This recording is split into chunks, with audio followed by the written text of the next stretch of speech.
Bit of a surprise here today, my friends.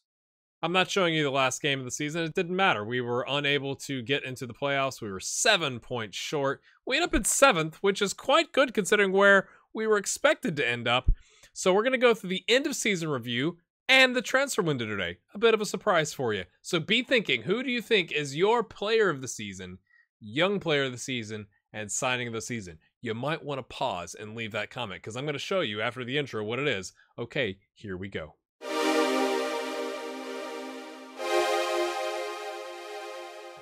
All right, my friends, before we get started today, I do have a shout out to a new patron on the channel. If you're interested in that, the link is in the description below. It's people who support the channel financially. It's awesome. Thanks for your support. Alex Petho, or Pethu, because it's an O with the two. Okay.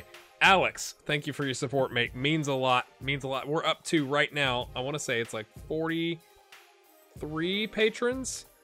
And my goal for the end of March is 40. So we are on track to get to that. I can't thank you enough for your support. Okay, here we go.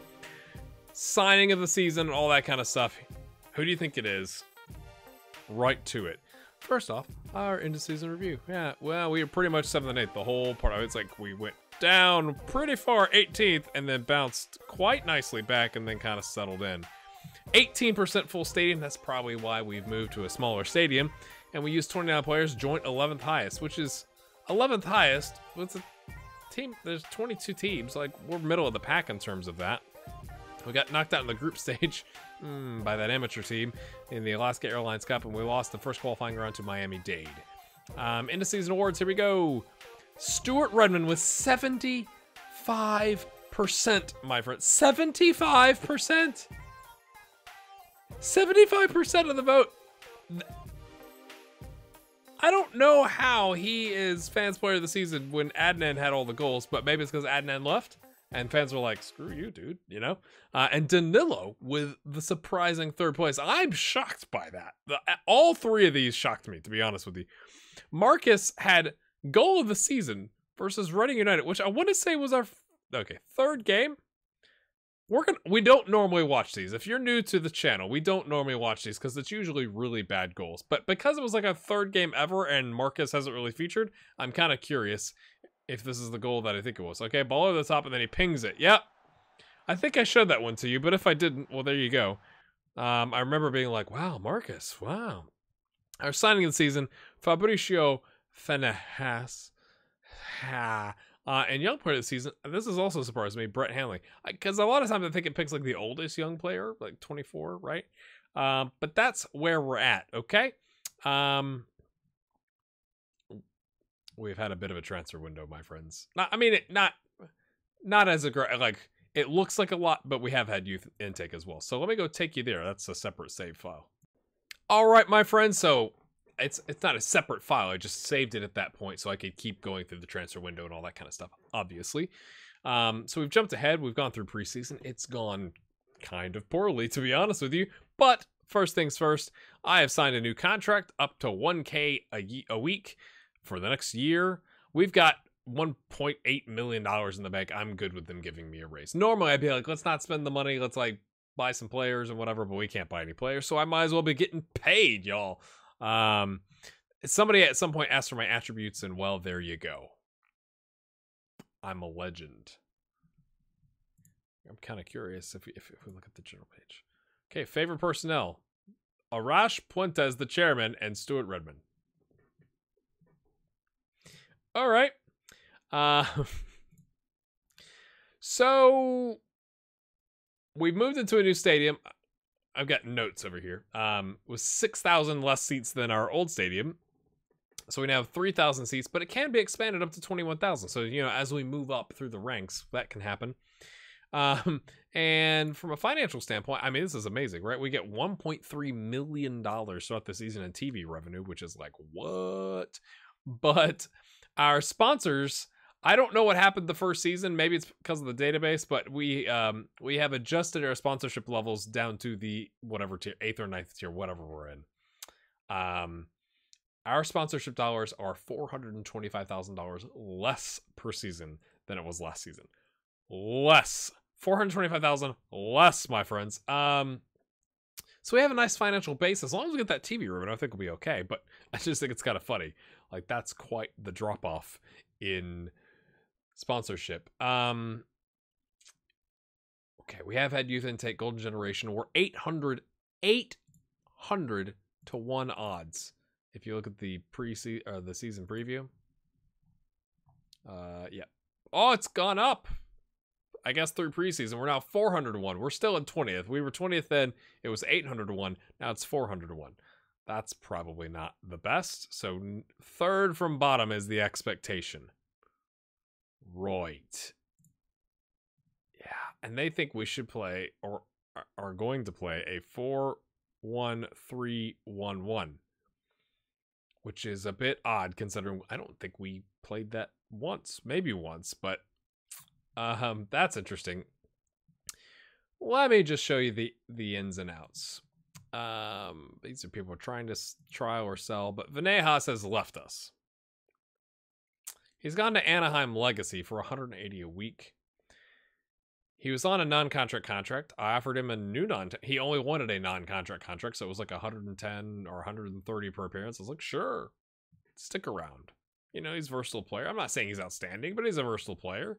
And for us, he did okay, 6.72 over 20 starts and 8 subs. Not outstanding, but, you know, better than what we got.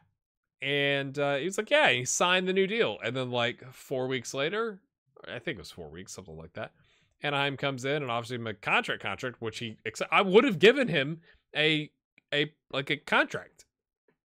But instead, like, he turned down a lot of other ones, which I was like, okay, so it's fine. We'll just keep moving on.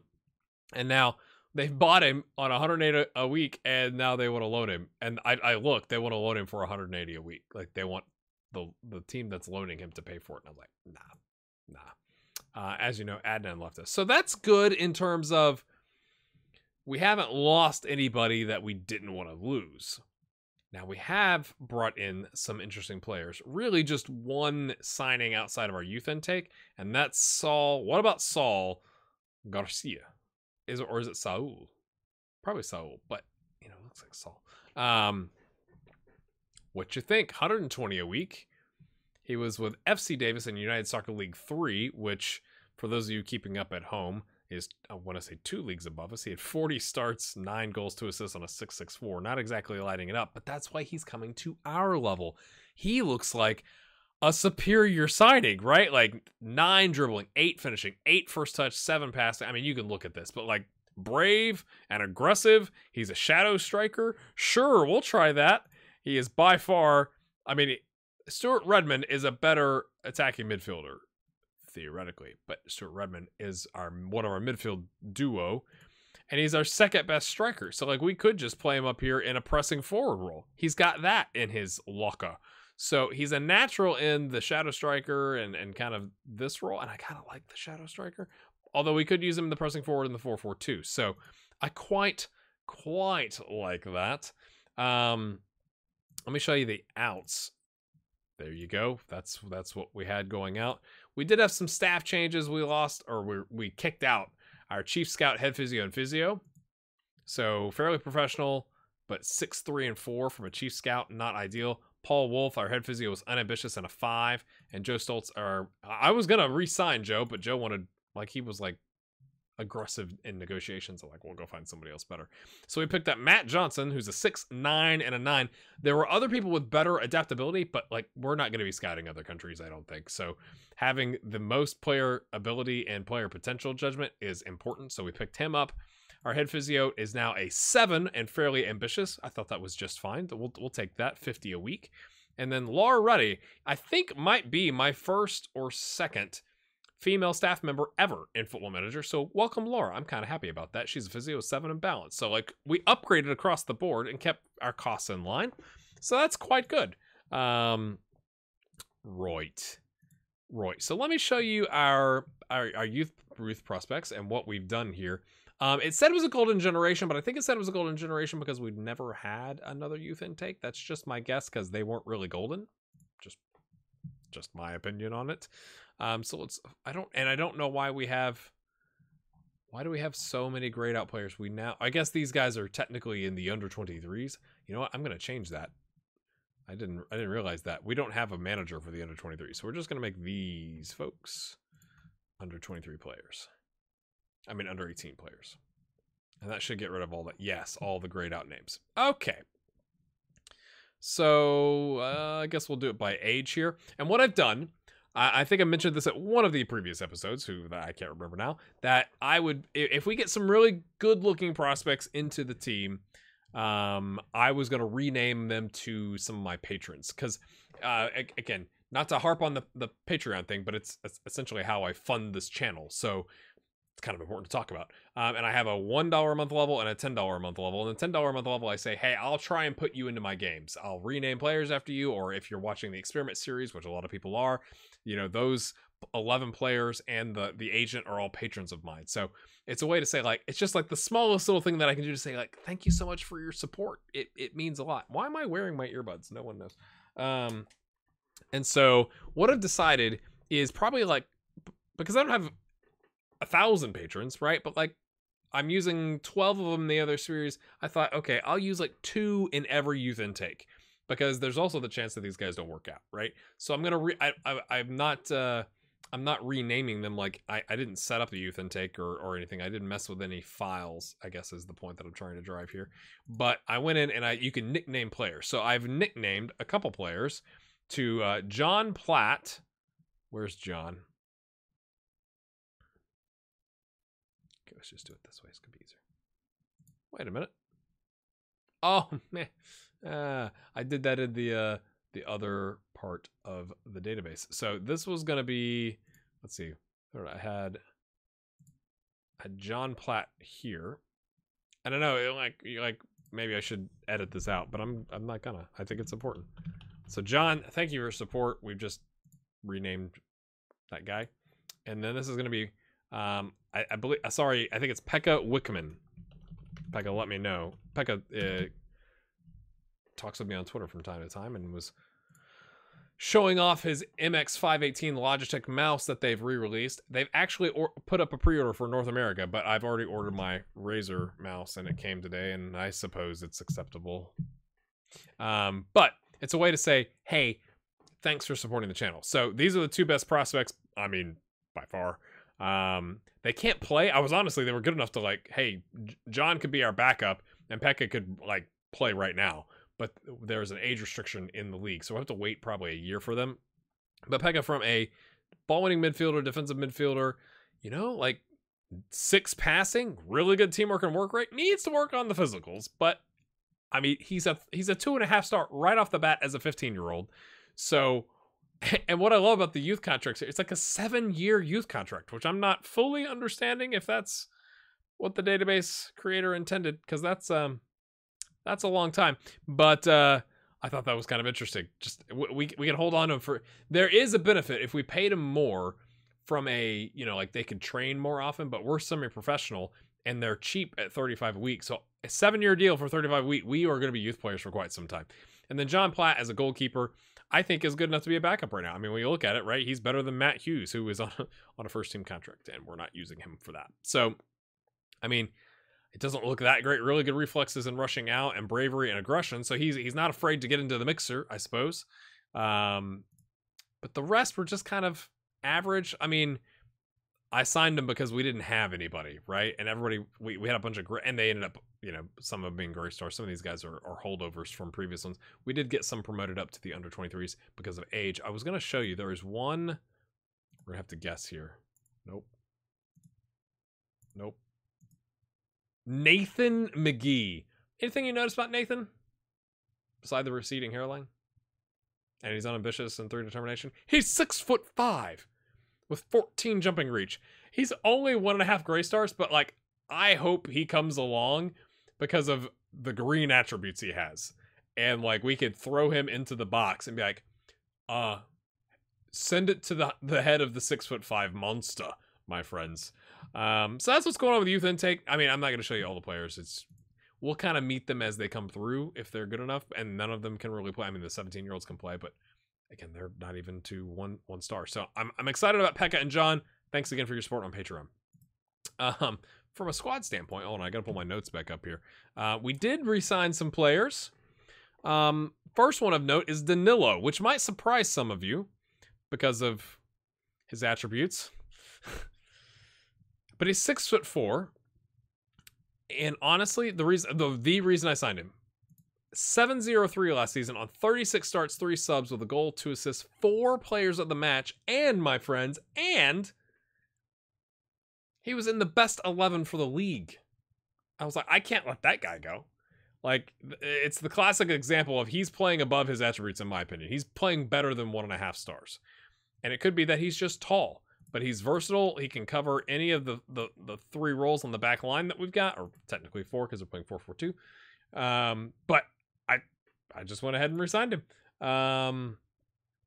The rest are all kind of guys that were already here, right? Like, some of them have contracts that maybe they didn't have, right? Like, we signed Nick Jenkins. So, like, we do have more players actually on contract versus non-contract. We do have some leftovers that are on just appearance only. And that's kind of where we're at. Jonathan Johnson is out forever. Like, damaged kneecap. Not very good. Overall, I don't know if we've improved, I guess, is my overarching feeling. Saul, I'm going to call him Saul. Mr. Garcia, maybe. Help me with a nickname for him. I've been playing a 4-4-1-1. Not like this. It was more like an attacking midfielder and leaving Redmond on the event's playmaker. I thought we'd try this because Barra knows a target, man. But he's only 6'1" with 7 heading, and he scored a bunch of goals in a pressing forward role last season. I mean, a bunch. He had 40 appearances. He had 15 goals. You know, but I thought, okay, if we put Barra here on the pressing forward, so he's a little bit further back but pressing, and then Garcia can hop up here and like surprise people as a shadow striker, and that's his best role. Like, he doesn't know this as well. He knows the shadow striker. He's got the attributes for it. It kind of uses all of his good attributes aside from the aggression and the bravery, which is more the pressing forward. So he could rotate up there. But, like, you got Barra going this way, you got Garcia coming here, but Redmond is also here on the attack. So, like, maybe we got, like, a little bit of a triangle going there. I have no idea if it's going to work.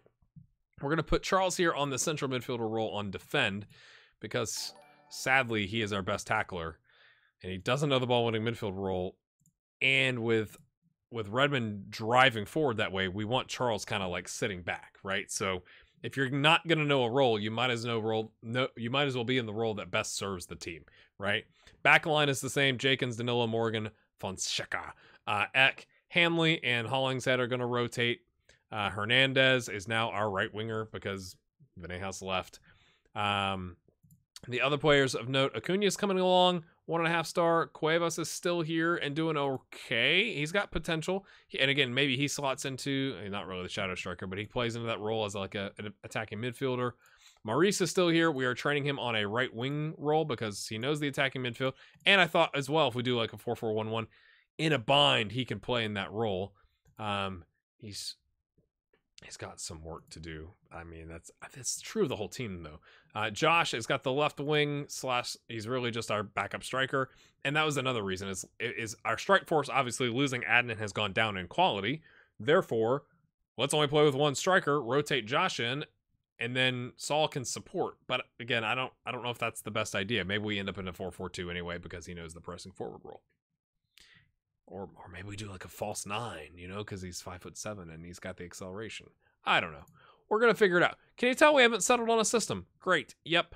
Alves is up here now because we need another center back to kind of rotate in from time to time. Nick Lopez is coming along. I like that he's training well. I mean, it's funny looking at these attributes. Like, I like that he's training well. Ooh. Ortega got injured at the end of last season. He got pretty good cross on him. Decent passing, can't mark to save his life. He's not as pacey, you know, so we'll just have to see how that goes. Maybe we end up with like a 4-1-2-3 wide with a DM, you know, maybe we play Charles in that DM role. We have some options. Welcome to low league, I guess is all I want to say about that. Is there anything else I need to show you here? I'm thinking that's enough of a ramble. I mean, none of these names are that different. We brought up Moreno. He's another, I guess, I don't know how much we saw him last season. 6'5". That's the only reason I've kept him because he's 6'5" and he's on contract for forever. but he's got a good finish on him. So I'm surprised at 6'5" and 11 jumping reach, he doesn't know the target man role. Like, you would kind of think that would make sense, right? Versus just an outright poacher. He's got 1 concentration. So again, he's kind of a, maybe we go 4-4-2, and that's interesting. I just noticed he's got the bleached beard with the dark hair. You do you, mate. Unambitious. I mean, this squad is amazing. But maybe we go 4-4-2, throw him up in the box with the 6'5" guy. We'll just put a bunch of 6'5" people up in the box and hope things work out for the best. But that's kind of where we're at. Marcus is still here. He's all right. Again, 1 concentration, but he's a half star. You know, it kind of is what it is, my friends. Looking at the schedule, we beat Napa Valley 2-1. We drew with Southern USC. We drew with OC Invicta, who got promoted. We lost to East Bay, and I don't honestly even remember where they were at. Okay, they're a league above us. That's fine. We drew with the Brooklyn Italians, which I was quite happy with. They're in Major League Soccer too. Now, did they send their best squad? Probably not. But, you know, 2,100 people showed up for that. We packed it out against USC, and then we lost to FC Davis, who are in our... No, they're in... I for some reason thought they were at our level. They are not even close to our level. So, I'm going to bring you back, because we got knocked out last time in the Open Cup first qualification round. Sorry. I'm going to bring you back for that. We're playing a team, Tyler FC, which I'm guessing is Tyler, Texas. I gotta know.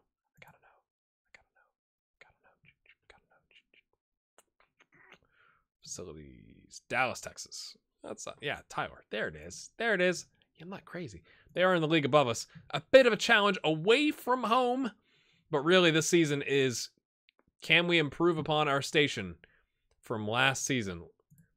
We came close. I wasn't expecting us to get promoted, and as you can see, Reading got promoted. Let me show you the scoreline there. I meant to show that to you, because it was 4. I felt like there was another game. Maybe this one 5-4 in aggregate. Lots of goals scored, and then they go extra time 4-3. It was an exciting tie. But Miami and Greensboro, you would think would be favored. I can't remember from the odds page, but you know, we finished 7th. You know, I know we lost Adnan, which is kind of a problem, but 20th. So we're kicking off the season with Mass United, who finished 20th last season. I'm not going to show that to you. We're going to bring it for Tyler FC. So that's what's going on. Let me know what you think about, I mean, I'm going to say the transfers. It could be the transfer, singular, and then the youth intake.